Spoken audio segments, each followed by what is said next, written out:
This video is kindly sponsored by War Thunder.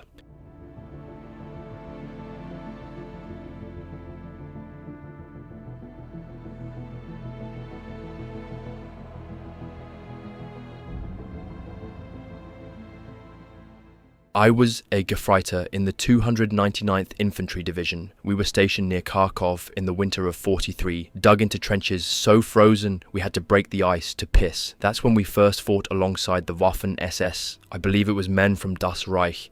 You couldn't miss them. Better boots, new camouflage, and this aura of grim confidence. They didn't speak much to us, and truth be told, we didn't go out of our way either. There was respect, yes. They fought hard, sometimes harder than us. But there was also tension. They were aggressive, even reckless. Our officers would mutter about unnecessary casualties, about political soldiers. Some of the older guys didn't like them at all, but when the Soviets came at us in waves, you were glad they were nearby. They held the line, sometimes they pushed it forward. Still, they weren't like us. Different chain of command, different discipline. They were loyal to something else. But to be honest, many of them were just normal men, like you and me. I often do see the post-war media make them out as these super dark, evil monsters. The ones I came into contact with seemed just as human as us. Obviously, there were some that weren't this way. Across the Eastern Front, from the frozen trenches of Kharkov to the burning fields of Kursk, the German army and the Waffen SS fought side by side. They advanced together, retreated together, and died together, often indistinguishable in the chaos of battle.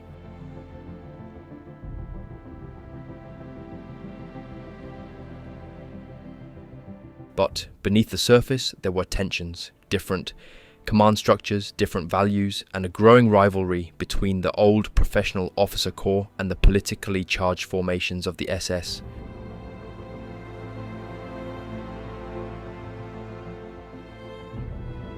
What did the traditional Heer officers truly think of these so-called elite units? Were they seen as brave comrades or reckless outsiders? In this video, we dive into the heart of that question, drawing from first-hand accounts, wartime diaries, and the reflections of some of Germany's most senior commanders. From admiration to open disdain, the opinions were as varied as the men who held them. Let's uncover what the German army really thought of the Waffen SS.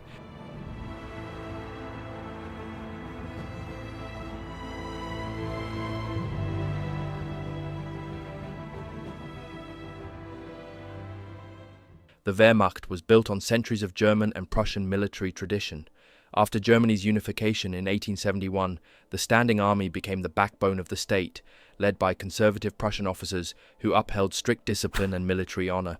Following Germany's defeat in World War I, the Treaty of Versailles slashed the army to just 100,000 men, stripped of tanks, artillery, and an air force. But men like Hans von Ziegt kept the officer corps intact, determined to rebuild. Veterans like Rommel and Guderian, hardened in the Freikorps, helped forge the modern Wehrmacht, men who proved their worth before the next war even began. The Waffen SS, however, emerged purely from Nazi politics. Originally formed as the SS Verfügungstruppe in 1934, it was created to serve the party, not the nation itself, but almost Europe as a whole. Himmler's vision was a military wing loyal only to Hitler, rooted in racial purity and absolute obedience. While the Wehrmacht represented the German state, the SS embodied a new National Socialist ideology. From the outset, many career soldiers viewed them as political fanatics, chosen for loyalty over military history or skill. Under former Wehrmacht General Paul Hauser, the SS restructured its training, putting heavy focus on physical strength, endurance, and combat drills. Recruits, often from rural areas, were molded into aggressive fighters. Sports and toughness were emphasized over traditional discipline. Where the Wehrmacht aimed to build soldiers, the Waffen SS aimed to forge warriors, loyal, relentless, and unshakably committed to the Nazi cause. The level of political indoctrination varied greatly within the German armed forces. While most Wehrmacht troops received only limited exposure to Nazi ideology, usually through occasional propaganda lectures, Waffen SS recruits were deeply immersed in it. Every member of the SS was required to be part of the Nazi Party and received intense instruction in its racial theories and political worldview. From the start, they were taught they were not just soldiers, but the ideological vanguard of a new order, defenders of the Germanic people against all hostile others. This mission was reflected in their leadership training. Future SS officers were required to spend at least a year serving in the ranks, blurring the line between officer and enlisted man in a way the Wehrmacht never adopted. SS soldiers addressed each other strictly by rank, avoided the traditional Heer formality, and replaced the standard military salute with the raised arm Hitler salute. One Wehrmacht officer later remarked that some SS believed themselves superior because they removed the social gap between leaders and men, eating and sleeping side by side. He criticized the approach as reckless, saying it's the reason so many SS officers were killed. They insisted on leading attacks from the front to uphold their image. As the war dragged on and casualties mounted, both the Wehrmacht and Waffen SS were forced to lower their standards. The SS, once proud of its strict racial criteria, began recruiting foreign volunteers and conscripts in large numbers. By the war's end, more than 38 SS divisions had been formed, many of them made up of non-German troops of varying quality. Nearly half of all Waffen SS personnel were foreign-born, a dramatic shift from the unit's original purpose. Yet the contrast in how each branch recruited and trained its soldiers left behind a lasting impression and lasting stereotypes. One of the biggest sources of friction between the two forces was their competing command structures.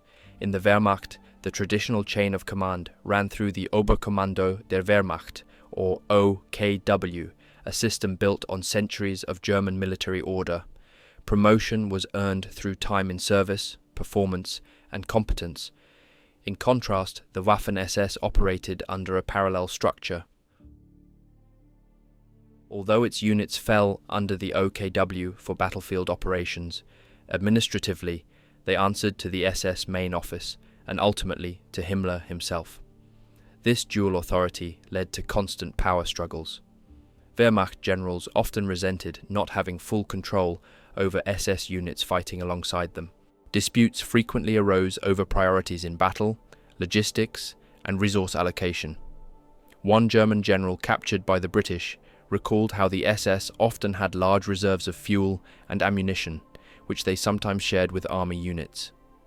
But it wasn't generosity that angered the Wehrmacht staff. It was how easily the SS obtained supplies, bypassing normal channels by appealing directly to Hitler.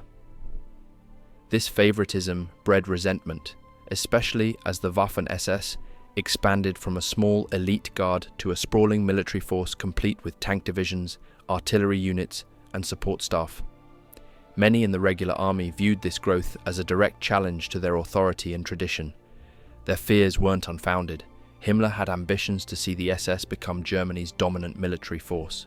As the Wehrmacht grew more strained by battlefield losses, the SS increasingly stepped into roles traditionally reserved for the army. By this stage of the war, the Waffen SS had assumed full control over anti-partisan operations across the occupied Soviet Union. Duties once managed by army commanders. After the failed assassination attempt on Hitler on July 20th, 1944, carried out mainly by Wehrmacht officers, Himmler was appointed head of the replacement army, giving him authority over training, recruitment, and prisoner of war affairs. The line between the army and the SS blurred further, and Himmler's reach into military affairs expanded dramatically. The rivalry for influence grew sharper. Senior Wehrmacht officers, even those who had once hesitated to oppose Hitler, found themselves increasingly sidelined as the SS gained the Führer's trust. Competing for Hitler's favour, for resources, and for strategic control defined much of the dynamic between both forces. Despite their differences, the Wehrmacht and Waffen SS often functioned side by side in combat with surprising efficiency, but at the highest levels of command, opinion was far from unified. Wehrmacht generals held mixed views on the SS, ranging from guarded admiration to open contempt. Field Marshal Erwin Rommel, known as the Desert Fox, had little interest in cooperating with the SS.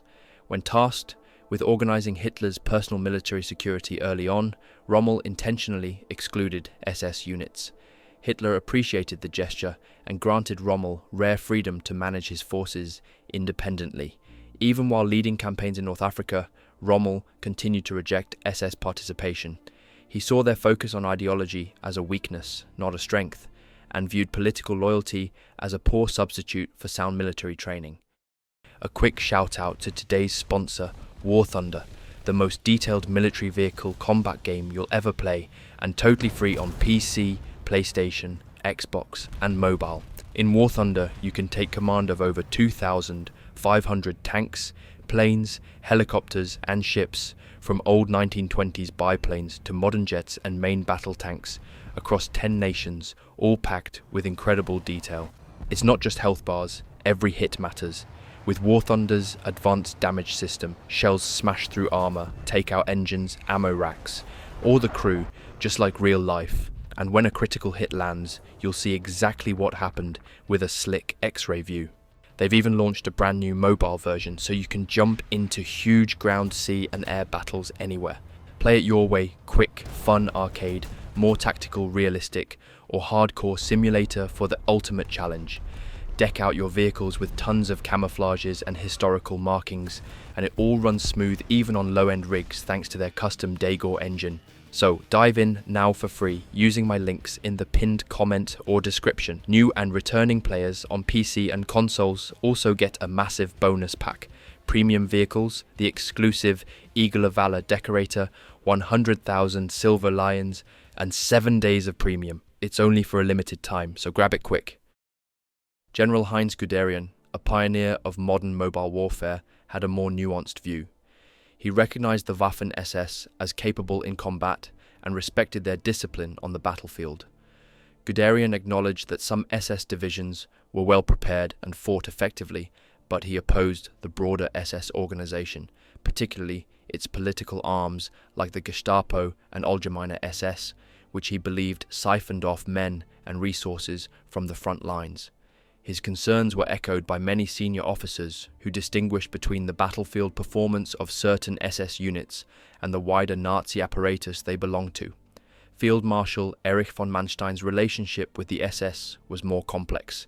He praised the physical fitness and combat drive of divisions like the Leibstandarte, Das Reich, and Totenkopf, but criticized their reckless assault tactics. He noted their tendency to take heavy losses due to aggressive, head-on attacks, which many in the Wehrmacht found tactically unsound. Manstein also took issue with the way SS units treated civilians, particularly in the East, and clashed with SS leadership over these actions. Yet, like many others, he typically avoided direct political confrontations. General Gerd von Rundstedt took a harsher view. He referred to the Waffen SS as Hitler's personal army and resented the privileges they received, especially in logistics and supplies. Like many career officers, von Rundstedt saw no place for ideological loyalty in military command. Others, like Walter Model, adopted a more pragmatic stance. As a battlefield commander under increasing pressure, Model often worked closely with Waffen SS units, valuing results over political background. His priority was survival and tactical success, not institutional rivalry. As Germany's situation worsened, more Wehrmacht officers found themselves depending on SS units. Their reliability in combat and unshaken morale began to earn reluctant respect. Even those who once dismissed them started to view them as a necessary part of the war effort. What stands out is that many high-ranking generals, contrary to the post-war narrative, often approached the Waffen SS with a cold but calculated eye, judging units by their effectiveness rather than ideology alone. Their opinions were shaped not just by values, but by the brutal demands of war. Among frontline Wehrmacht troops, the view of the Waffen SS was even more complex. Many soldiers respected them for their determination, elite status, and readiness to take on dangerous missions. The SS had a reputation for taking the lead in difficult offensives, pushing through enemy defenses, and engaging with intense resolve. One Wehrmacht engineer fighting in Romania recalled how SS units arrived just as his unit was being surrounded by Soviet forces, helping turn the tide with aggressive counterattacks. Their boldness and combat initiative were often critical in chaotic situations.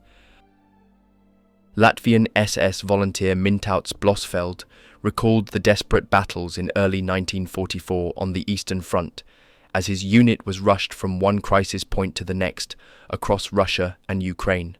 Their Latvian SS regiment was ordered to fill critical gaps in the line, often arriving just as Soviet forces threatened to break through. Blosfeld described how exhausted German army troops would greet them with relief, sometimes even cheering or chanting thanks when they saw the Latvians arriving. They shouted that it was good to see some SS men here at last, he remembered, because it meant the line might hold a little longer. For the Wehrmacht soldiers battered by endless retreats, the sight of fresh SS units, even foreign ones, offered a brief spark of hope amid an increasingly hopeless war. On the Eastern Front especially, SS divisions gained a strong reputation. Their ability to hold positions under extreme pressure and continue fighting when others fell back was frequently noted by army soldiers. In many battles, they maintained the offensive longer than surrounding units, refusing to retreat even when the situation was hopeless. This unyielding mentality, while sometimes costly, left an impression on those who served alongside them. In many battles, it was the Waffen SS that prevented Wehrmacht units from being encircled or destroyed. Yet the praise they earned on the battlefield often came at a steep cost.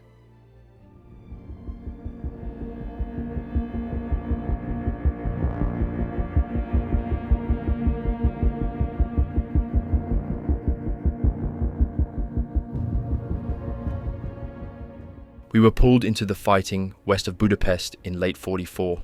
No time to rest, barely time to dig in. It was chaos from the start. The Soviets were throwing everything at us: tanks, artillery, waves of infantry. I remember the first time we linked up with elements from the Totenkopf division. They just arrived from the north, muddy, soaked, and completely silent.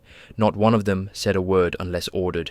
Their discipline was different, cold, focused. Some of us joked that they looked like men walking from their own graves, but when the fighting started, you understood why they had that reputation. They didn't retreat, even when they should have.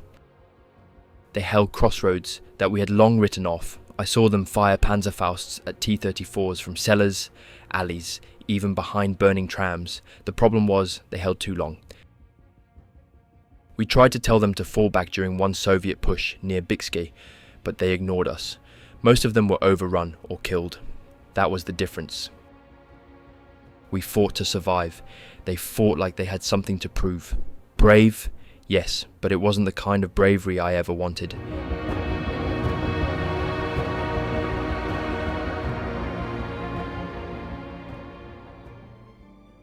Wehrmacht officers and soldiers regularly criticized the SS for relying on bold, often reckless assaults that led to excessive losses. Where the Wehrmacht emphasized careful planning and coordinated action, the SS favored direct attacks, even if it meant high casualties. One German general, later captured by the British and secretly recalled a winter engagement on the Eastern Front.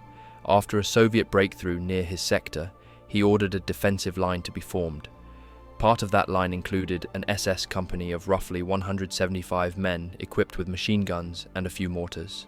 He noted that their commanding officer, Hauptsturmführer von Benden, showed exceptional courage, organizing the unit swiftly and leading from the front. They advanced in perfect order and retook a village, but at devastating cost. Out of 9 SS officers, 7 were killed or wounded. Nearly half of the men were lost in the assault, and by the week's end, only 25 soldiers remained. Many in the Wehrmacht saw this kind of bravery as wasteful, a tragic example of aggressive tactics overshadowing operational sense. Perceptions of the Waffen SS varied depending on the unit.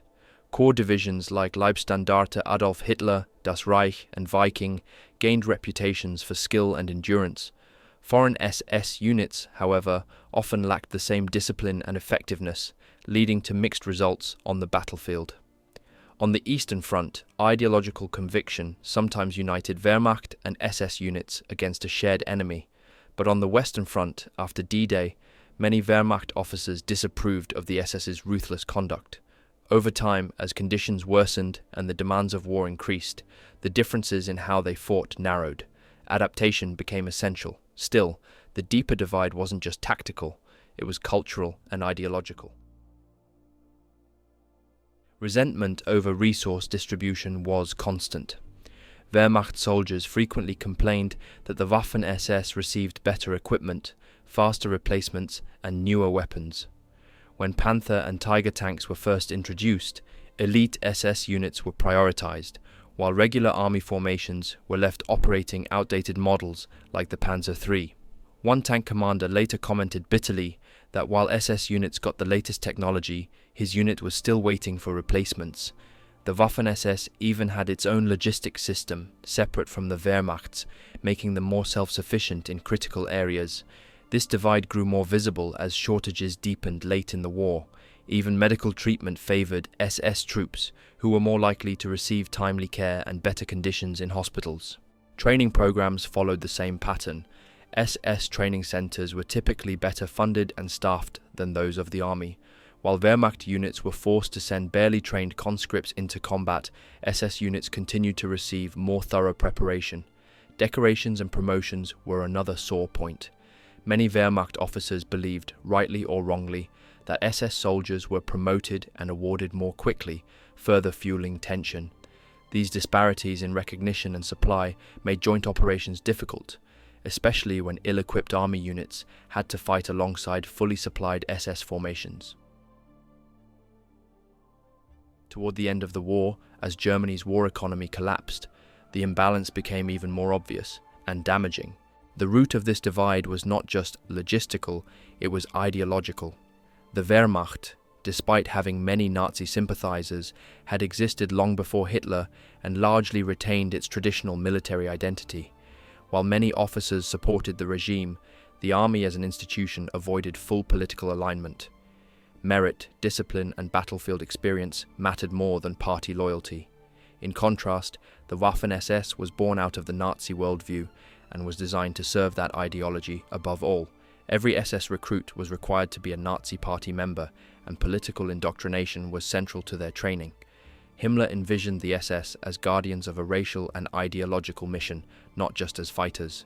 This fundamental difference shaped their entire relationship. Wehrmacht officers often viewed the SS's ideological obsession as a distraction from proper soldiering. They preferred tactical skill, restraint, and order over fanatical belief. For the SS, loyalty to Hitler and the Nazi cause was everything.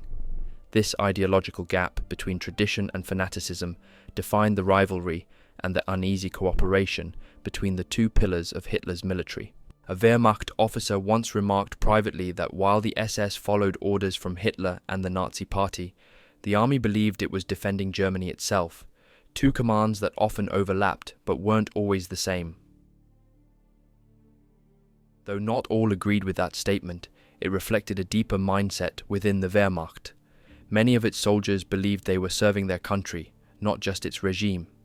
The Waffen SS, by contrast, saw military service as an extension of New Europe. Their training focused heavily on this, with war seen as a means to advance across Europe, not just for Germany. For SS leaders, battlefield victories were part of a greater mission.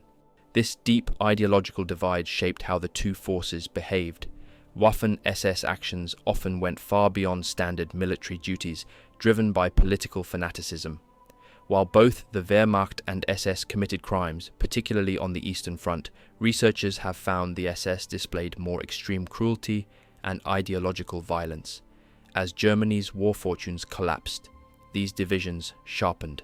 Wehrmacht officers grew increasingly pragmatic, often acknowledging the war was lost. SS units, however, remained fanatically committed, refusing to surrender or ease up. The divide was clearest in May 1945 at the Battle of Castle Itter, when Wehrmacht troops under Major Josef Gangl fought alongside American forces to protect French prisoners from an SS unit still trying to carry out Hitler's final orders, even after his death. Though their ideologies clashed, the Wehrmacht and Waffen SS often had no choice but to work together in combat. From the launch of Operation Barbarossa in 1941, SS units were placed directly under Army command and integrated into standard battle formations. In key engagements like the Battle of Kursk in 1943, both fought side by side. Over time, joint operations bred a kind of battlefield respect. Wehrmacht officers, who had once looked down on the SS, began to acknowledge their courage and effectiveness. Some admitted that even if they didn't like SS ideology, their soldiers fought hard and showed determination in battle. Shared danger brought soldiers together. Under artillery fire, distinctions blurred. Still, tensions remained. SS units were often less willing to follow traditional military orders, especially when Hitler demanded they hold ground rather than fall back tactically. Wehrmacht officers trained in flexible defense strategies found themselves exposed when SS units held positions too long or refused to adjust. Differences in the treatment of prisoners and civilians also led to internal conflict. In Poland, some Wehrmacht and the SS officers tried to follow the Geneva Convention, while some units ignored those rules, often committing atrocities, like in Warsaw. These disagreements caused repeated clashes over who controlled decisions in the field. This became a big problem in Poland in 1944. The question of war crimes has long haunted both groups. For decades, many believed the Wehrmacht fought honorably while the SS carried out the atrocities, but history paints a far more uncomfortable picture.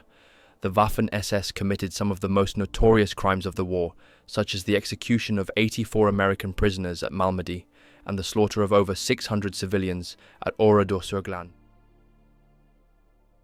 Still, the Wehrmacht was far from innocent. Though less ideological, it often supported SS operations, helped enforce starvation plans, and executed Soviet political officers under the Commissar Order. Before the invasion of the Soviet Union, directives made it clear. This was not a traditional war. On the Eastern Front especially, Wehrmacht and SS units carried out brutal campaigns with similar methods. While the SS acted with fanaticism, the Wehrmacht often provided the structure and manpower needed to make those plans a reality. Captured officers admitted as much. One Wehrmacht general secretly recorded by the British expressed frustration, saying that SS executions of prisoners only made fighting harder, leaving no one willing to surrender and creating chaos in areas already under pressure. After the war, the Nuremberg trials condemned the SS as a criminal organization, but the Wehrmacht was largely spared that label. Many former officers used this gap to promote the idea of a clean army, one separate from the crimes. That myth endured for decades, but recent research has dismantled it. The truth is far more troubling. Both the Waffen SS and the Wehrmacht were essential to Germany's machinery of war and killing. The SS brought ideological fire, the Wehrmacht offered professional discipline and scale. Together, they enabled it. The differences between the Wehrmacht and Waffen SS extended far beyond insignia. They reflected contrasting identities and how each force wanted to be perceived. The Wehrmacht preserved the traditional German look, retaining the field grey uniform tied to the legacy of Prussian military tradition. Their attire was designed for practicality and continuity, reinforcing the image of a professional state army. Following military tradition, Wehrmacht troops wore the national eagle and swastika emblem on the right breast.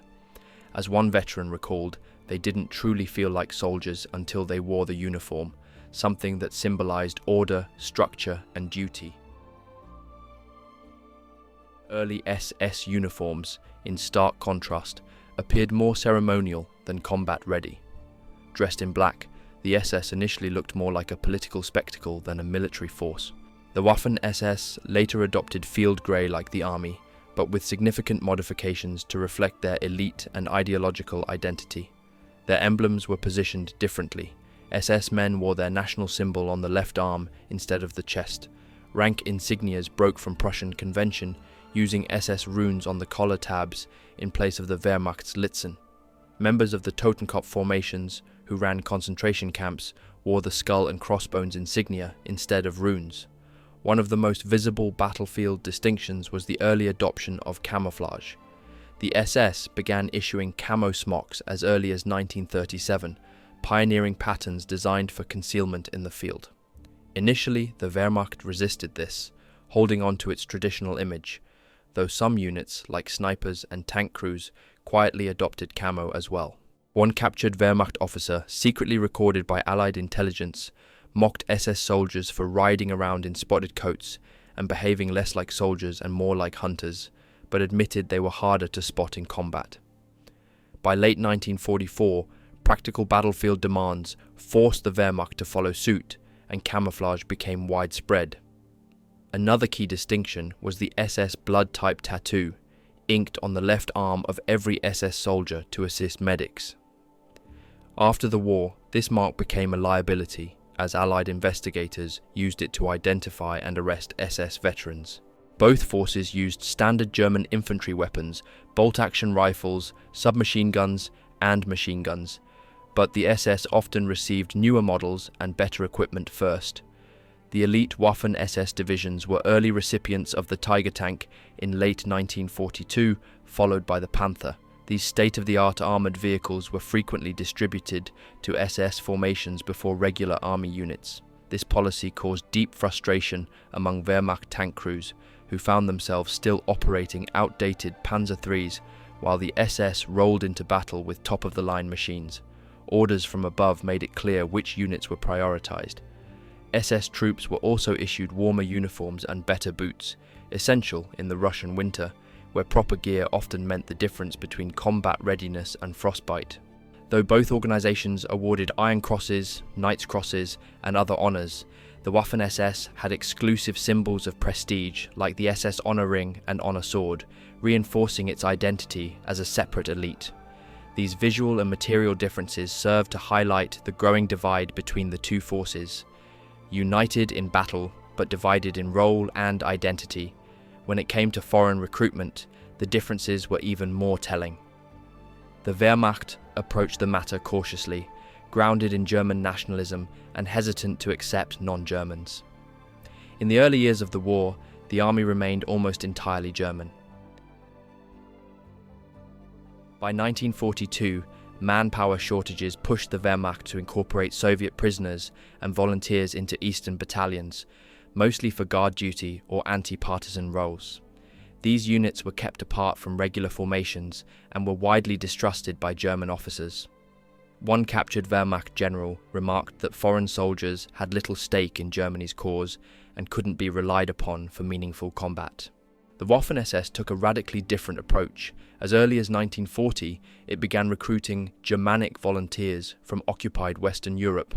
After the invasion of the Soviet Union, SS recruiters expanded their scope to Eastern Europe. By war's end, the Waffen SS had transformed into a multinational force. Its ranks included volunteers from France, Belgium, the Netherlands, Norway, Denmark, Finland, Estonia, Latvia, Hungary, Romania, Ukraine, Russia, and even India. While exact figures vary, some estimates suggest that by 1945, more than half of all Waffen SS personnel were not German. It was a paradox. The organization most committed to Nazi racial ideology became one of the most ethnically diverse forces in Europe. The SS rationalized this by framing itself not just as a German force, but as the spearhead of a broader European crusade against communism and racial enemies. In a 1943 speech at Kharkiv, Himmler declared that they were gathering all Nordic and Germanic blood to ensure their enemies were deprived of it in future wars. The quality of these foreign formations varied widely. Elite units like the 5th SS Panzer Division Wiking, with a strong Nordic core, gained a reputation for effective combat, but hastily formed divisions near the war's end often lacked training, morale, and discipline, leading to desertions and poor battlefield performance. Wehrmacht leadership remained skeptical. Field Marshal Erich von Manstein reportedly believed these foreign SS legions were unreliable and not on par with proper German units. Nonetheless, in some cases, foreign SS members helped bridge gaps in language and culture, aiding relations with local civilians, especially on the Eastern Front. Perhaps the most striking development was the enlistment of volunteers from countries officially at war with Germany. Citizens of France, Britain, and even the United States ended up in Waffen SS ranks, most famously in the Charlemagne Division. While partly driven by manpower shortages, the SS leadership framed their international expansion as proof that this was no longer just Germany's war, it was a global ideological struggle. The Wehrmacht, for all its loyalty to the regime, remained a national force. The Waffen SS increasingly saw itself as an army without borders, committed not just to conquest, but to Hitler's vision of a new world order. The growing international makeup of the Waffen SS both unsettled and intrigued many Wehrmacht officers. This contrast underlined a core difference between the two forces. The Wehrmacht remained grounded in traditional German nationalism, while the SS increasingly presented itself as the armed wing of National Socialist ideology with global ambition. The contrast was just as visible in how each handled medical care. The Wehrmacht's medical services reflected a professional, disciplined system rooted in conventional military standards. German army doctors were highly trained, often completing full medical school before service. International observers, including a British doctor assigned to care for German POWs, described Wehrmacht field medicine as highly advanced, noting new surgical methods and structured evacuation systems. Casualties were triaged carefully, and treatment protocols were focused on survival and recovery, reflecting a commitment to each soldier's life regardless of their condition. By contrast, Waffen SS medical services were deeply shaped by ideology. Beyond the need for battlefield treatment, SS medics were expected to align with Nazi racial doctrine. Their training often included eugenics and racial hygiene, which in some cases affected medical decisions. SS field hospitals prioritized fast returns to combat over full recovery. Painkillers and stimulants were heavily used to keep soldiers on the front, even if their condition hadn't stabilized. The goal was always to get them fighting again, recalled one former SS medic. They didn't want rest. They wanted men to die in battle, not on a hospital bed. SS hospitals were often better supplied than Wehrmacht ones. Their connections to Nazi leadership meant they received medical equipment faster and in larger quantities. This inequality frustrated Wehrmacht medical officers, especially during critical shortages. For example, the SS hospital in Kharkov, which was enormous. Their connections to Nazi leadership meant they received medical equipment faster and in larger quantities. This inequality frustrated Wehrmacht medical officers, especially during critical shortages. Approaches to psychological trauma also differed. Though many in both forces dismissed combat fatigue as weakness, the Wehrmacht did recognize it as a condition requiring treatment. SS leadership, however, often treated psychological breakdowns as failure or disloyalty. According to a captured Wehrmacht medical officer, rumors circulated that SS troops suffering from mental collapse were sometimes executed, an unverified claim, but one that reflected the SS's ruthless expectations. The blood-type tattoo on SS soldiers' left arms, meant to speed up battlefield transfusions, came to symbolize how even their bodies were claimed by the organization, identifiable, marked, and belonging entirely to the regime. This same ideological divide shaped how both groups were portrayed in Nazi propaganda. Media campaigns crafted carefully tailored images of both forces, each meant to serve a different purpose. The Wehrmacht was depicted as the embodiment of German military tradition, disciplined, precise, and technically skilled. Propaganda films like Baptism of Fire in Poland and Victory in the West celebrated their professionalism and order. Posters and newsreels often showed Wehrmacht soldiers as honorable and humane, dedicated sons, brothers, and fathers serving their country. The Waffen SS, however, was promoted as something more mythic. Their image was one of ideological purity, fanatical, fearless, and completely loyal to Hitler's vision. SS propaganda emphasized sacrifice, racial struggle, and an uncompromising fight for a new world order. Publications like Das Schwarze Korps portrayed them as superhuman warriors, more devoted than anyone else in the Reich. Saving Europe from the Reds, their portrayal was designed to inspire awe and fear, presenting them not as ordinary troops but as political soldiers with a higher calling. By combining these narratives, Nazi propaganda attempted to appeal to all Germans, traditionalists who respected the army and radicals drawn to the SS. Goebbels understood this balance well. His diaries reveal how he viewed the Wehrmacht as a vehicle for national pride and the SS as the spearhead of ideological transformation. As Germany began losing the war, this line blurred. Both forces were increasingly shown as guardians of the Reich against annihilation, unified by desperation. Even after the war, these carefully crafted images lingered. Many Wehrmacht veterans clung to the post-war narrative that they had remained detached from Nazi crimes. SS veterans, meanwhile, often saw themselves as an elite ideological caste, continuing the legacy of their wartime service. Both groups lived within their respective myths. Technological development further reflected the contrast between the two organizations. The Wehrmacht approached innovation through a long-standing military culture of strategic adaptation. It valued methodical improvements, field testing, and efficiency. The SS, on the other hand, often pushed for dramatic, cutting-edge developments that symbolized its elite status, regardless of practical challenges or cost. These opposing mindsets led to major differences in how both branches developed and employed new tools of war. The Waffen SS's push for radical new weapons deeply contrasted with the Wehrmacht's more cautious and tested approach to military innovation. Wehrmacht technical officers, led by experienced officers and specialists, prioritized proven designs that could be mass-produced and maintained under combat conditions. One captured German officer told British interrogators that their philosophy was simple. We wanted weapons that could be repaired in any workshop and trusted in the heat of battle. Reliability always outweighed dramatic features. Thanks to this structured, disciplined process, the Wehrmacht produced some of Germany's most effective weapons, like the MG-42 machine gun and the versatile 88mm gun, used both as anti-aircraft and anti-tank artillery. The SS, lacking that deep institutional engineering background, operated with fewer constraints. Smaller and more ideologically driven, they had greater freedom to experiment with bold and often impractical weaponry. The contrast was especially obvious in tank development. While the Wehrmacht refined balanced designs like the Panzer IV, combining armor, firepower, and mobility, the SS championed oversized heavy tanks like the Tiger II and the Maus.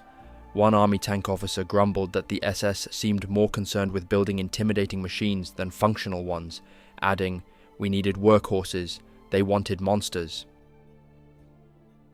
Yet the SS's appetite for innovation also led to early adoption of battlefield gear. They pioneered camouflage smocks years before the Wehrmacht embraced them.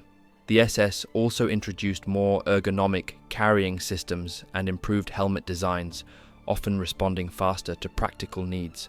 While the army favored gradual, reliable upgrades, the SS pushed for aggressive tools suited to fast offensive warfare. These contrasting views played out in weapons development too. The Wehrmacht supported the MP-43, later known as the STG-44, while the SS advocated for its own assault rifle prototypes. The competition created overlap, duplication, and waste, at a time when Germany's war industry was already stretched thin. By 1944, with Germany's military situation growing dire, the gap between the two approaches widened. The Wehrmacht emphasized mass production, trying to arm its forces efficiently. The SS, however, continued demanding cutting-edge solutions. The Me-2 6.2 jet fighter exemplified the divide. Wehrmacht planners saw it as a practical interceptor to counter Allied bombers. SS leaders, chasing dramatic impact, pushed for it to be deployed as a bomber. Hitler ultimately sided with the latter, delaying its optimal use. These clashing attitudes toward innovation, methodical versus radical, revealed a deeper struggle between conservative military thinking and Nazi ideological ambition. Beyond doctrine and technology, it's personal stories that reveal the relationship between these two forces. Veteran accounts capture the complexities that official records overlook. Wehrmacht artillery officer Werner Adamczyk, who served on both eastern and western fronts, remembered being struck by the courage of the SS, but also disturbed by their disregard for tactical logic. I saw an SS unit hold its position even after half their men had fallen. Their commander pressed on, even when it was clear the line was doomed. We admired their resolve, but we joked that bravery without sense wasn't heroism, it was suicide. This blend of respect and criticism appears often in Wehrmacht accounts.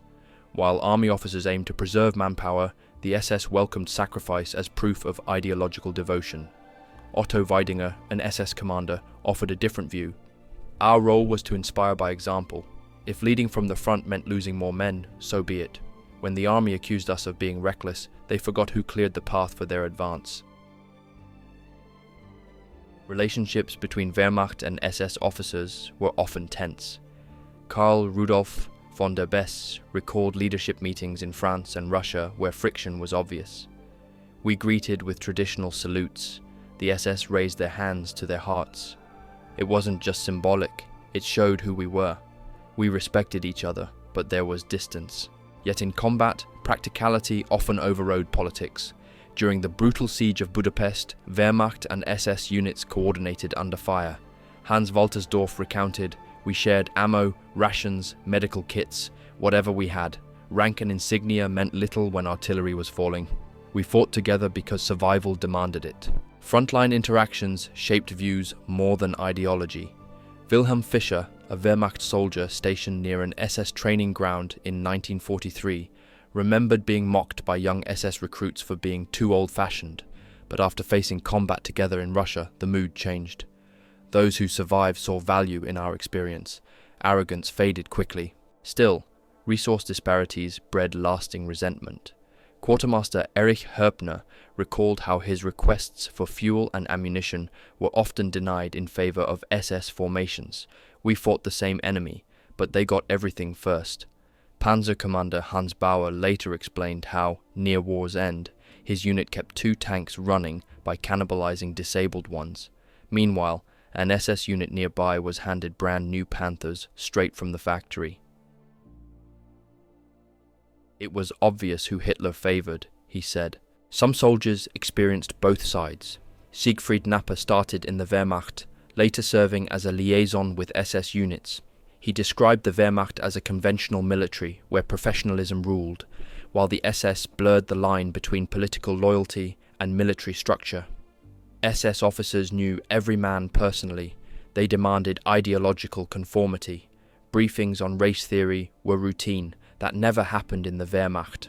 By 1943, the initial friction between the Waffen SS and the Wehrmacht had begun to give way to a harder truth. The war was changing. Germany was now on the defensive, and ideological purity mattered less than tactical survival. Cooperation between the SS and the army was no longer a matter of preference. It was a matter of necessity. The rivalry still lingered beneath the surface, but on the front lines, pragmatism increasingly took precedence over protocol or prestige. At the Battle of Kursk in July 1943, the largest tank battle in history, this uneasy alliance was put to the test. The Waffen SS's 2nd SS Panzer Corps, including the elite divisions Leibstandarte, Das Reich and Totenkopf, formed the spearhead of the southern pincer of Operation Citadel. Alongside them, and in close coordination, was the Grossdeutschland Division, arguably the Wehrmacht's most elite mechanized formation. While friction existed in terms of tactics and command approaches, SS units often favored aggressive assaults, sometimes bordering on recklessness, while Wehrmacht commanders pushed for more calculated maneuvers. Both formations bled together in the fields around Prokhorovka. The assault ultimately failed, but their cooperation under fire demonstrated that battlefield reality could override institutional pride. As the war dragged into 1944, joint operations became even more common. In France, following the Allied invasion, Waffen SS panzer divisions such as the 12th SS Hitlerjugend and 1st SS Leibstandarte clashed with British and Canadian forces around Caen and the Falaise Pocket. They operated in tandem with regular Wehrmacht units, including the 21st Panzer Division and the 352nd Infantry Division. Though there were bitter complaints from both sides, SS officers accused the army of being too cautious, while army officers often viewed the SS as fanatical glory seekers. The fluid nature of battle forced a growing interdependence. In many sectors, the only way to hold ground was to support each other's flanks, share artillery coordination, and coordinate armoured strikes. On the Eastern Front, the retreat from Ukraine and Belarus further deepened this dependency. During the desperate defense of Kovel in the spring of 1944, Army Group North Ukraine relied heavily on SS cavalry and panzer formations to plug gaps. SS divisions such as Woking and the 4th SS Polizei operated alongside Standard Army Corps, often with shared logistics and command structures. The friction between field officers never vanished, but there was little room left for division in a war that had become one long retreat. The siege of Budapest in the winter of 1944–45 marked one of the clearest examples of joint sacrifice. The Hungarian capital was defended by a mixture of Wehrmacht units, Hungarian Honved forces, and Waffen SS troops, including the 8th SS Cavalry Division Florian Geyer and the 22nd SS Volunteer Cavalry Division Maria Theresia. Cut off and surrounded by Soviet forces, the defenders endured starvation, bitter urban warfare, and constant bombardment. Wehrmacht and SS men manned barricades together, shared dwindling food rations, and fell side by side in house-to-house combat. There were no elite divisions anymore, just exhausted men trying to hold the city. The final breakout attempt in February 1945 was a catastrophe. Of the roughly 70,000 Axis troops encircled, fewer than 800 would reach German lines. The divisions of both the army and the SS were annihilated together. In those last months of the war, cooperation turned into desperation. On the Oder front, in the face of the Soviet Vistula-Oder offensive, remaining formations were patched together with whatever was available. Waffen SS panzer battalions, many reduced to a handful of working tanks, supported Volkssturm and remnants of shattered army divisions. The 11th SS Panzergrenadier Division Nordland, made up largely of foreign volunteers, fought side by side with the 9th Parachute Division, remnants of the Führer Escort Brigade, and elements of the 18th Panzergrenadier Division in the ruins of Berlin. The Army's General Helmuth Weidling was named overall commander of the Berlin defense area, and he relied on both Wehrmacht and SS formations to organize the last stand of the capital. Artillery was shared, medical stations served whoever could be carried in. In the final days, personal rivalries faded. What remained was a common fate. This wasn't universal harmony, of course. There were still officers on both sides who loathed each other's ideology, methods, or attitude. There were disputes over supplies, accusations of cowardice, arrogance, and weight. There were exceptions. Castle Itter stands as a bizarre outlier.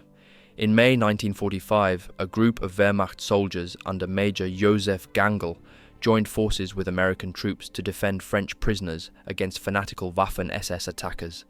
It's a story often cited as proof of Wehrmacht virtue and SS extremism, but in reality it was a rare anomaly. For most of the war, even if grudgingly, the SS and the Wehrmacht fought on the same side of the lines. Together, they helped prolong Europe's war effort, bound by duty, fear, and collapse. Though different in origin and purpose, converged in blood and defeat. Whatever distinctions had once marked them, ideological versus traditional, political versus professional, were blurred by 1945. In Berlin's smouldering ruins, no one cared what collar insignia a dead man wore. They were both sides on the same team. Again, big thank you to War Thunder for sponsoring this video. Make sure to check it out and play for free on PC, PlayStation, Xbox or mobile by using my special links in the pinned comment or description. If you're a new player, or if you haven't logged in for over 6 months, you'll also get a huge bonus pack on PC and consoles, packed with premium vehicles and other great rewards. This offer won't last forever, so jump on it while you can. So, what did the German army really think of the SS? As we've seen, the answer wasn't simple. On the battlefield, there was respect, sometimes deep respect, for their courage and effectiveness, but there was also mistrust, rivalry, and a sense that the Waffen SS stood apart from the traditions of the regular soldier. From generals like Manstein and Guderian to ordinary infantrymen at Kharkov and Budapest, the opinions were as divided as the war itself. I do hope you found this interesting. If you found this video insightful, make sure to leave a like, share your thoughts in the comments, and subscribe for more in-depth history like this. Thanks for watching, and I'll see you in the next one.